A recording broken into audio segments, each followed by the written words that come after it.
Yo, what is going on, guys? Welcome back to the channel. My name is Hart. For those of you that are new, you guys already know what to do. Hit that like button and subscribe. We have a nice little 5-game NBA slate here on DraftKings for Thursday night. So once again, do appreciate all the support. Hit that like button and subscribe. Let's get right into it. I'm in absolute shambles. If you guys have watched the videos the past week, I've been all over Malachi Flynn. The only one. He's been barely owned at all the past week. I played him 3-4 times. He's done very well for me as a low owned value. Of course, we get the news today, a minute after lock, that Cade Cunningham was sitting, and then obviously Sasser moves in the starting lineup, and Malachi Flynn's the number one guard off the bench. Talked about it in my video last night how I would be all over him. What do you know? He's literally going for a career game, and he's probably going to be the highest scoring player on the slate tonight. I think right now he's at 30 minutes. I think there's 4 minutes left in the game. He has 41 points.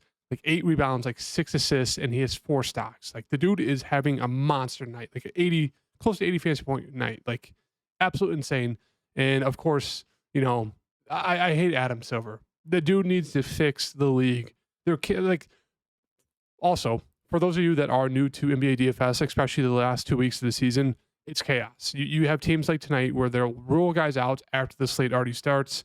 They'll say these guys are playing. Cade Cunningham was announced in the starting lineup. A minute after the game was supposed to start in the slate locks, he was ruled out. Santi Aldama, same thing, scratched. All this BS just happens the last 2 weeks of the season, especially with these teams that are tanking. And it's just the most frustrating stuff ever because it's stuff like this where I was all over Malachi Flynn. I talked about him last night, how I'd be all over him again if we got the news Cade Cunningham sits. We did not get the news. We got the news that he was starting, and the game starts, and we got the news that he's scratched. Just absolutely just annoying stuff. So if you are playing NBA DFS these next 2 weeks, just be prepared. I would say play lights just because you don't know what's going to happen. They're going to say guys are going to start and they're going to get rolled out after the slate already starts and you're going to get screwed. So that's my advice. Just play super light and just expect pure chaos.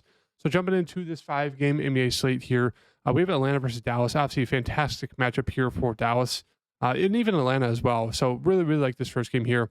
Obviously we have DeJounte Murray at the top, but Trae Young, it looks like he should possibly. I don't think he's back. Yeah, I don't think he's back. Sorry, that him not having an out tag threw me off. But yeah, I think he's still out. So with that in mind, they're playing tonight too, so it's a back-to-back for them. So obviously there's, you could say maybe slight boost to blowout risk, but at the same time, this game should stay close. But with a fully healthy team besides Trae Young, DeJounte Murray obviously looks like a fantastic spend up. Bogdan, I prefer getting to Jalen Johnson. I went to Jalen Johnson tonight. He has a triple-double for me. I think he's going for a 60 bomb right now. So it looks like he's good to go. Going to be playing full minutes. Going to start. So he looks absolutely fantastic here at 6.9K. Just absolutely killing it for me tonight. So that's great. And then Bogdan, I'd say would be a fine secondary option. Don't love the price tag. And with Jalen Johnson back, it really does take away a lot of the playmaking because DeJounte Murray is going to be the main ball maker, playmaker, and then Jalen Johnson is going to be that secondary guy. Bogdan's going to shift more into that scoring role, and that price, even though he's going to play close to 35 minutes, just hard to get to him at 7,000. That's why it makes him more just an okay secondary option. Capella is there, going to see mid-20s minutes. Obviously has a decent ceiling, but at 6,500, you're not really getting him at a discount. Hunter, more so just a random GPP play, 5,600. Does have the ability to go for 40 plus if he has a really good shooting game. Okongwu is going to be still out. I hate to, of course, DraftKings just can't have the out marker for these guys. And then obviously off the bench, you could get to Bruno Fernando's a decent value play at 4.1. Garrison Matthews has been getting run. I will mention him. He's been in the rotation, but more so just a very low volume shooter in the lineup. I don't have much interest in him. On a 5-game slate, I would not be surprised if Luka is still 30% owned, if not higher, just because we know the upside with Luka, right? The dude is almost averaging a triple-double on the season. It kind of feels like he is DFS-wise, just getting a triple-double every game. I mean, if he goes for 65 plus, even at 12.5, it's definitely too cheap, and he's going to be probably in the winning lineup. So we'll have to wait and see. But Luka obviously looks like a great spin up. Kyrie's a really, really good pivot play off of Luka, who does have good upside. And he's pretty cheap at 8.7 for a guy who can go out there and get you 45 plus, even alongside Luka having a good game. So I don't mind if you land on him. Would not go to my way to play him, but if you land on him, I do think it's a fine play. Gafford usually has a good game, especially if Luka does, just because of the playmaking ability of Luka.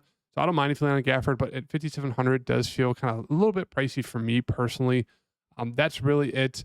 Lively is going to be out for a while as well, so Gafford should get a little bit more extra run. But don't be surprised if they do give a little bit, possibly give some extra run to a guy like PJ at center. Maybe they have a weird shift there, but they will also, throw in Powell and Kleber. So Kleber could be an okay value play at 3.1 as a dart throw play because he should get that backup power forward center run behind Gafford. Moving over to Sacramento here, Sabonis is just way too cheap here, even in this matchup, kind of slow, ugly game. We know the upside is there with Sabonis. So at 10.2, way too cheap there for Sabonis. Fox, I really just prefer going to Sabonis here. Only $700 more expensive than Fox. And then he has a way safer floor. But Fox is still a fine play if you land on him. Keegan Murray always just in contention for GPPs just because, he should see solid minutes. If he hits the shots, he can go for a double-double. So don't mind him. That's really it. Ellis has been playing fine. David Mitchell had a few random good games here off the bench. So it's like they're there. Trey Lyles, I will mention him. I do like him as value. I had 2 really good back-to-back games of being very productive. As you can see throughout the season, I wouldn't expect that much. He will have like a stretch or two where he goes for a few games over like 20. But, I'd say tread lightly with him, but he still is a fine value option at 3,600. For the Knicks here, once again, we know they're going to play the starters just an absolute crap ton of minutes, pretty much the whole game.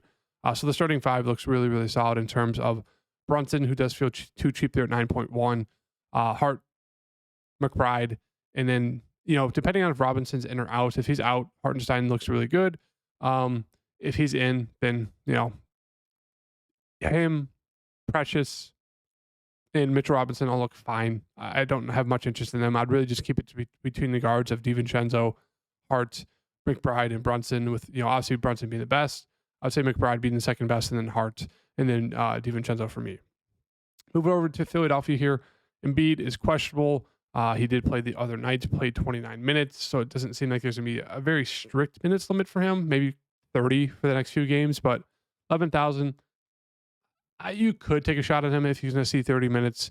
We'll have to wait and see for the news. Same thing with Maxey. He's questionable as well. And then same thing with Tobias Harris. So a lot of question marks for this team. We should get the news. Obviously, all 3 of these games start at the same time, so we'll get the news before. So we'll kind of know what to do with this rotation here because there's a ton of different scenarios, especially with Embiid and, Maxey possibly being back. That's the thing. If both of them are back, I really want to get to anyone else here. They're all really priced up for when these guys have missed the past few games, obviously Embiid the past few months. If one of them's back, I wouldn't mind taking a shot on Embiid if he's back. But obviously if Maxey's back, he'd look like a really good play, even though it's a slow paced and ugly game against Miami. But that's really it. I wouldn't have much interest in any of these other guys if Maxey and Embiid are back, or even if Embiid is back, Maxey's out. I mean, there's not much interest in these guards. Campaign played 30 minutes, did shoot a decent amount. I don't know if I can expect him to shoot that aggressive the next game if if there's no Maxey. So right now, just more so kind of a stay away from me in terms of Philly until we kind of get the final news. Moving over to Miami here. I still think Jimmy Butler is just way too cheap here. Revenge game narrative for him, 8,000. I still really like him at that price tag. The rest of the team is fine. I don't mind if you want to take a dart throw on Duncan Robinson if he's going to play full minutes. Otherwise, everyone's priced about right. No one really stands out. Maybe Kevin Love, could be a decent value play, 3.7. Should play anywhere from like 12 to 20 minutes. We know it can be pretty productive at times, so that's a dart throw for you guys. But the only one that really stands out to me is going to be Jimmy at that price tag. Golden State versus Houston. Kuminga is questionable here with a knee injury. With him out, possibly. Trace Jackson-Davis has seen some decent minutes. Andrew Wiggins has actually been doing better recently as well. Past 3 games, 3 of the 4 games he's gone for 35 or more. So maybe he's, kind of kicking back into normal shape there. But otherwise, once again, with the Warriors, all I really have interest is Steph and then possibly Draymond. Everyone else is just fine GPP options if you do land on them, but I just don't feel great about it. Moving on to Houston here, obviously Jalen Green, Fred VanVleet going to lead this team in terms of the offense and the minutes. So they both look like really good options. Absolutely love the price tag on Fred there at 7.8. Should see around like 35, if not closer to 40 minutes in this spot. So he looks fantastic. Thompson, Jabari Smith Jr., they're fine if you land on them. And then Brooks, he'll play minutes, but as you can see, he's god awful. So I'd really just stick with the main starters, and that's really it for Houston. And then moving on to this last game here, Denver versus the Clippers. Don't mind going to Jokic, especially if, Luka's going to have insane ownership. I mean, Jokic is there, what, $600 cheaper? Was, sorry, Luka is 12.5. So yeah, $600 cheaper and has the same upside. So yeah, absolutely love Jokic as a pivot play off of Luka. If Luka's going to be way more ownership, as you can see, the past 2 games from Jokic have been super, super aggressive. So really like that out of him. Jamal Murray is questionable. If he's back, not on a minutes limit, I'd love the price tag for him. But if he's on a minutes limit and he's back, I think Jokic would probably be my only play here on the Denver side. Maybe taking a shot on KCP is like a cheap value dart throw. He should see 30 plus minutes, but he's very up and down in terms of productivity. But yeah, it's all just dependent on Jamal Murray. If he's in, Jokic is going to be my only kind of like target. Possibly, KCP. If Jamal Murray is out, obviously Jokic looks really good. Expect, MPJ or Aaron Gordon to be really, really strong plays.